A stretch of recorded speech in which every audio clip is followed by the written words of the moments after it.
તો રેલવે ફાટકો બંધ કર્યા બાદ તંત્ર દ્વારા જે અંડરપાસ બનાવવામાં આવ્યા છે તે હાલ જીવલેણ સ્વિમિંગ પુલ બની ગયા છે। વલસાડના ઉમરગામ તાલુકાના ડેહલી ગામ પાસેનું રેલવે ફાટક બંધ કર્યા બાદ અંડરપાસ બનાવ્યો હતો, પરંતુ અંડરપાસમાં ચોમાસા દરમિયાન પાણી ભરાવાની સ્થિતિ સર્જાઈ છે। આના કારણે ચોમાસા દરમિયાન બાળકો શાળાએ જઈ શકતા નથી। ગર્ભવતી મહિલાઓ કે દર્દીઓને 7 કિલોમીટર ફરીને જવું પડે છે। જો થોડી પણ ભૂલ થાય તો મોટી દુર્ઘટના સર્જાઈ શકે છે। લાખોના ખર્ચે બનેલા અંડરપાસ હવે રેલવે વિભાગ માટે માથાના દુખાવા સમાન બની ગયા છે।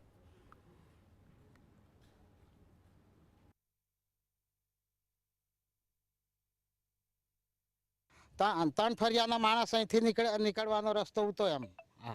અમે આજે આ બધાને છોકરાને તકલીફ છે અહીંયા। અમે કામવાળા બી જાય તે બી ત્યાંથી ભીલાડથી નીકળવું પડે। આજુ ગામડું જોઈ ને તો લાસ્ટ હેઠ ત્યાં સુધી છે હજુ તો આખું ગામડું તો।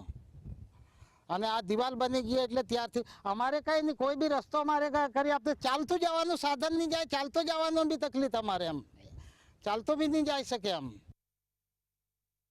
આ રેલવેનું અંડરગ્રાઉન્ડ બન્યું છે એમાં ધારો કે અત્યારે સ્વિમિંગ પુલ જેવું થઈ ગયું છે। અત્યારે મેં કમસે કમ 10 થી 15 ફૂટ ગહેરું પાણી હશે ને અહીંથી કમસે કમ કેટલું મીટર લાંબુ હશે, તો એમાં એક વખત જો માણસ લપસી ગયો ને પડી ગયો એને નીકળવાનો કોઈ ચાન્સ નથી। એટલે આ સમસ્યા બહુ અઘરું છે। દક્ષિણ ગુજરાતની અંદર જે તમામ જે રેલવેના ફાટકો હતા એ રેલવે દ્વારા બંધ કરવામાં આવ્યા। ત્યારબાદ જે અંડરપાસ બનાવવામાં આવ્યા, કરોડો રૂપિયાનો ખર્ચો થયો અને અંડરપાસ જે બન્યા છે હાલ સ્વિમિંગ પુલ બની ચૂક્યા છે। આપ મારી પાછળ જોઈ શકો છો કે અંડરપાસ બંધ કરી દેવામાં આવ્યા છે। ઉમરગામ તાલુકામાં જે પણ અંડરપાસ બન્યા છે એની અંદર પરિસ્થિતિ એટલા બધે ખરાબ છે કે લોકો જે છે તે અહીંથી અવર જવર કરી શકતા નથી। શાળાના બાળકોનું ભણતર બગડ્યું છે।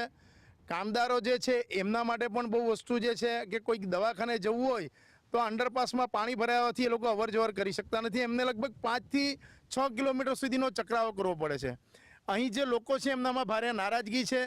ઉનાળા દરમિયાન પણ જે છે તેની અંદર પાણી આમને આમ ભરાયેલું હોય છે અને 10 થી 12 સુધીનું જે પાણી છે, 12 ફૂટ સુધીનું પાણી, એ હવે જે છે એક મોટું જોખમ બની ગયું છે। ત્યારે આ બાબતે જે પણ રેલવે વિભાગે કામગીરી કરી છે એને લઈને તપાસ થાય તે ખૂબ જરૂરી છે। રાજેશ પાવસ્કર, જી।